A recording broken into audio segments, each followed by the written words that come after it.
তো আলহামদুলিল্লাহ আমি মনে করি বাবা অনেকটা ভালো আছেন এখন আপনাদের দোয়ায় এবং আল্লাহর অশেষ রহমতে।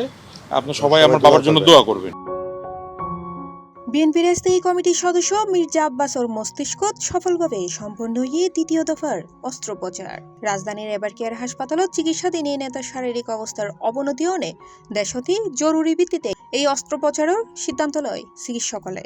ওর শারীরিক অবস্থার আগতুন উন্নতি হই বলে জানায় ওর ফোয়া। যেহেতু বয়স হয়েছে বাবার এবং কাজের চাপটাও একটু বেশি ছিল, সাথে সাথে রোজা রেখে একটু স্ট্রেসের মধ্যে পড়ে গেছিল আর কি। হাসপাতাল সূত্রে জানা গিয়ে শুক্রবার বিয়েলে ৩টার ফরতুনি তারে অপারেশন থিয়েটারত লুয়া হয়।